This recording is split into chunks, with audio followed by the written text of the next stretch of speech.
This video is brought to you by William Hill's Final One Standing, football's ultimate free-to-play eliminator game with a guaranteed prize pool of 500,000. Our Chelsea set to return to the London Stadium to haunt our former manager in Graham Potter. Well, after a humbling but fair point earned against Crystal Palace, our expectations as a fan base, I feel, calmed down a little bit. I think that's because we've realised that we have the youngest average squad in the entire league. The average age has come down yet again after another exciting transfer window. We are waiting to complete deals to secure Xavi Simons, Alejandro Garnacho, and maybe even sign another centre-back depending on how the season continues to develop. And ultimately, we are still trying to master how to break down teams that are very comfortable playing with five at the back. That was our Achilles heel last season, and more work is needed to find improvements against this type of team. But you guys, don't get it twisted. Outside of all of this, the excitement still remains. And I guess a positive you can take from our draw against Crystal Palace is that this is our third consecutive clean sheet now, which is the first time we've done so since February in 2023. This video is brought to you by William Hill's Final One Standing, football's ultimate free-to-play eliminator game where every week you pick just one team to win. If they do, you go through to the next round, but if they lose, if they draw, then you're out. But don't even stress if you haven't entered or if you've been knocked out, because a new jackpot game launches every Premier League week, and this week it's 50k, with every match week bringing fresh opportunities and a new cash prize. You can even start your own private leagues with your boys to determine who gets the ultimate bragging rights. It's free to play, there's no admin, there's no fluff. The winners are guaranteed. In my last predictions, I went for Man City. I'm through to the next round, so I'm thinking more strategy compared to football knowledge. And my strategy is I don't know who the hot teams are in the league right now. I don't want to take gambles. This week, everyone can beat each other, so I'm going to play it safe with the big boys first, and hopefully after a few more weeks, I'll have more info to make the right actions. To jump in and play Final One Standing, scan the QR code on screen or hit one of the links below. Make your picks before 8 PM tomorrow and then you're locked in. Remember, you must be 18 plus from the UK or Ireland. Terms and conditions apply, and always gamble responsibly. Let's discuss our opponents tomorrow evening in West Ham. They got humbled, they got battered, they got destroyed 3-0 against Sunderland. Yes, they dominated possession, but Sunderland hit them with their direct, early crossing play, which led to 3 goals scored. And this continues Graham Potter's pretty ineffective home records at West Ham, where he's drawn 3 games, lost 4, and only won 2 games in the last 9 appearances. And at this rate, if he makes it 10 games with only 2 wins at home, he joins illustrious company like Alan Kirbishley and Avram Grant in securing the least amount of home points in the first 10 games for a West Ham manager, so it's not the greatest record. Now, context is a bit different now at West Ham. They're finding things a lot harder. They're losing key players, or key players want to leave. The squad feels a bit mismanaged, and the feeling with West Ham fans is that they're not here to have a successful Premier League season. They're here to ensure their survival because they need a bit of a mini rebuild now to kind of grow and push on again. Regardless, it seems like West Ham's talisman in Jarrod Bowen is going to play a very pivotal part in anything good that West Ham do this season, as his goals and assists last season were one of the massive highlights of West Ham's disappointing season. So on paper, we go into this game tomorrow evening by far the deserve. So on paper, we go into tomorrow's game by far the biggest favourites. And there's many reasons, there's many statistics, there's many things that align with why we should be the undoubted favourites for tomorrow night. So why am I feeling like this may be maybe a bit of a difficult game that we're going to have to be really ready for and prepare for? Last season, we played a tough game at Stamford Bridge against them where we had to mount a comeback. Jarrod Bowen gave West Ham the lead. An own goal from Wan-Bissaka and a great finish by Pedro Neto ensured us the win in the end. But this was a game where West Ham were very diligent in their ability to defend. Graham Potter is using a 5 at the back defensive setup and wing back system with West Ham. And it kind of feels like, irrespective of the level of opposition that we're playing against, anytime any single team uses a 5 at the back system and floods their midfield, it just causes us issues. It just disrupts our game a bit. We don't look as fluid. You don't see as many combinations. You don't see as many overloads. It's something I really feel that we have to tackle strongly. Once Xavi, Simons and co join the squad, you'd imagine that there are going to be some interesting solutions against this type of team. But right now, we don't have access to those types of players. And the issue is that we seem to not create as many shooting opportunities or shots on target. When we beat West Ham 2-1 at home at the end of last season, we only had 3 shots on target and we scored 2 goals. You play that same game 10 times, I guarantee we probably draw that game more times than what we win. So tomorrow, we're going to have to see something a bit different. The players came off the pitch a little bit disappointed in themselves because the bubble kind of burst a little bit. It's not completely gone. It kind of got deflated a little bit. So that pick-me-up is needed tomorrow night in the London Stadium. And maybe going into this game needing a reaction is the best way to really kickstart the 25-26 season. So my friends, you know what to do right now. Only hit that like button if you feel confident we're going to bag 3 points. Only good vibes. You know I'm superstitious. Hope you guys enjoy. And let's break this game down. But quickly, I need to get through 2 quick updates. Number 1, the club's 3rd kit is out. It's out right now. And secure yours in time before this kit sells out. Use my affiliate links in the card above or description below and use Nini10 at checkout to get a full 10% off your final order. And I've been working on a secret project for a very long time. I've got big ambitions to do more things in my other channels, and today I finally launched a series I put a ton of blood, sweat and tears into, where I'm looking to discuss everything that's gone down in every Premier League match week. Tons of effort has gone into this. I would love you guys to support right now. Click on the link to this video or watch it right after this preview. Honestly, your support would mean so much right now. Let's start things off by discussing what you guys want to get down to, and that is the predicted lineup. We got some team news. Nicholas Jackson is back from suspension, but is he going to be on the bench? Absolutely not. He'll be leaving us, and he won't be taking any part, so we don't jeopardize his sale. Tosin is also back in the squad. Wesley Fofana also returns. It's only Badia Chill and Benoit who remain out at the moment, but we're getting as close to a full-strength team as possible right now. Now, in terms of predicted lineup, here's what I'm going for, and I'll be honest with you guys, you know, I was going back and forth on a few decisions with this lineup, but anyway, you're seeing it on screen. Up front, Joao Pedro. Behind him, Neto on the left, Palmer in the middle, Estevao right inside.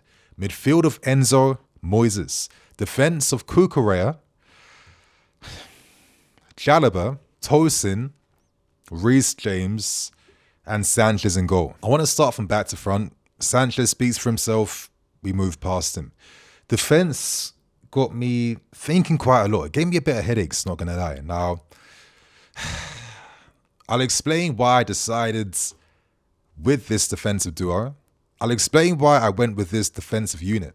But I'll also explain my thinking behind why I've been so conflicted. Originally, I did have Joao Hato in this team, yeah?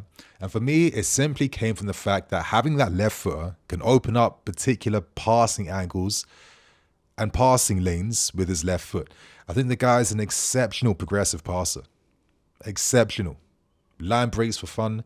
The balls over the top, the switch balls, this guy does it down to a T. One of the best, most effective passes at the back in the Eredivisie last season. That's a skill set that we could turn towards. But I'm not too sure if Maresca will look to use him in that position, even though technically, when we go to our build-up phase, it could see him playing on the left-hand side of a back three. It's not that crazy, right? I was also thinking about George Ajimpong. Now, this guy put in a very credible defensive, stressed defensive performance against Crystal Palace. However, maybe some of the ball progressive abilities weren't always there, but at the same time, I can kind of see why it was harder, because maybe some of our attacking guys between the lines was getting crowded out. Achiampong tried to step out at times to create angles, which he does very well. It does feel like having that progressive passer could help a bit in terms of opening things up and playing through these lines a bit faster when you need to, right? But equally, the club have a responsibility to use him. There's massive interest in Achiampong. And if he doesn't feel like he'll get the game time, which has been promised him, actually, by the directors and co., he could bounce. And after a really promising, I would say promising performance, being defensive IQ was here, maybe passing was just under, that's still promising in my opinion. And I feel like it wouldn't surprise me if he was to start in 2 consecutive games. And obviously Reece James speaks for himself, but I really had Malo Gusto just to have that pace on the outside. And that was actually one of the hard ones, because I was thinking that this could be a game where if Gusto can maybe overlap with Estevao a bit, if he can maybe pick off West Ham pace-wise down their side, that could help us in terms of boosting our chances to win, right? Now, I would have gone for a mad defensive lineup, but I just felt like, realistically, is Maresca really going to do that? And I feel like if Tosin's back, that leadership and the aerial presence to deal with full Krug is going to be important. Chalobah will be in this lineup irrespective. And I don't think Wesley Fofana will start this game just yet. Maybe he might for Chalobah, but I kind of feel like we'll see maybe Drev and Tosin at least for another week with Kuka and Reece James supporting. But I want you guys to share your opinions on what you're thinking, what you're feeling. Am I missing something out? I feel like I could be. Yeah, you guys get involved in this chat, man. Let's figure it out. Midfield speaks for itself. Let's move by. I think the only key guy to discuss in the lineup right now is Estevao. Listen, man, Cole Palmer didn't need too much time to stake his claim as a first-team guy. The team looked different when he was on. And when Estevao came through second half, 52nd minute to replace Gittins, 6 dribbles, 2 came off.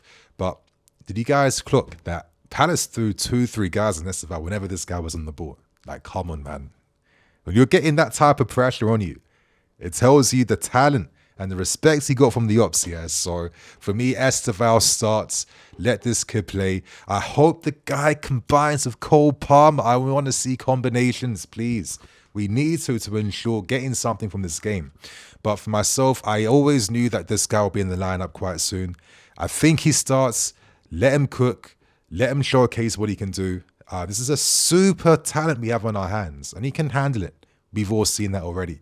But to accommodate Estevao, Gittins is on the bench. But I actually think this could make more sense, because I think that maybe if Gittins comes on as a sub against more tired legs, with more of a carrying threat, with hopefully more spaces opening up, he could really add a mad dynamic. So there's pressure on Neto to step up. I thought his last game was pretty mid. No shots on target, which was poor. He can be too inconsistent with taking shots sometimes. I don't understand it. Noni would get criticised for this. No one bats an eye when it's Neto. His crossing was it was all right, considering the service. But sometimes he's a bit too one-dimensional to just spam across. Bro, 12 crosses last game. Only 3 on target. You need a bit more Neto, because I think this is a big season for him. Because I think the club looking at Kinder to be his replacement. So let's see. Let's watch this space. But this is my predicted lineup. Let me know yours in the comments below right now, my guys. I'm sure there's going to be a variety of different lineups for West Ham tomorrow. And now, ending things with the key points in the press conference, and I'm really stressing key, because not everything was that key this week. We start with Wesley Fofana. There was a lot of discourse around his social media activity yesterday. I'll give you guys my quick answer. I do not care. I do not care what young millionaires are doing with their social activity. Yeah, I was born in the 90s. I'm not completely engulfed in this online world. Not going to lie, some of the discourse and overreaction, it feels a bit Black Mirror-esque with how people just absorb so much into this. Nah, I do not care. And that was a message from Enzo Maresca in training. A guy that actually sees him, that actually knows him every single day, compared to all us parasocial guys making up storylines and doing fanfic, said that this guy isn't training with a smile on his face every day. Who knows what the reason is? I'm not even going to speculate because I just do not care. So let's move on from that. The next question, of course, which was the good question of this week.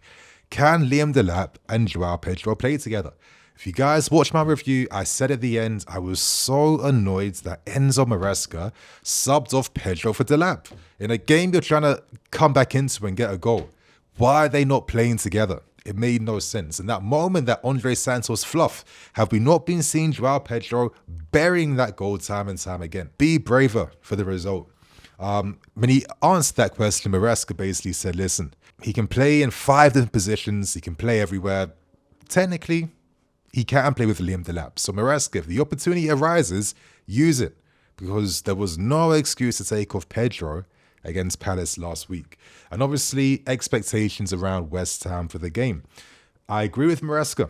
It will be tough because we have to reference the game last season, and you have to do that. They defended very well. They'll be playing the exact same game against us tomorrow night. It doesn't matter what form these teams are in or the quality of these teams. Whenever they just defend like this, it hurts us. I've been praying to see more of what we've seen sometimes when certain opposition allow us to play more, and that's overloading one side. We saw that with us against PSG, cool. But sometimes I just don't understand why against these types of defensive teams are not literally overloading certain zones of the field, getting our guys relationists and close together to get some combinations off, to open up the spaces, and then find guys down the opposite flank. I actually don't understand why we don't do that enough. That was also another personal frustration I saw against Palace, because it felt like taking a step backwards. And it doesn't make any sense when Palmer's and Estevao's and all these guys aren't doing 1-2s or playing close to each other when this was the best stuff we've been seeing these last few months. So that needs to make sense tomorrow against West Ham. So my friends, for my match prediction, outside of all my concerns and fears, I'm going for a 2-0 win. I feel like a clean sheet can be kept.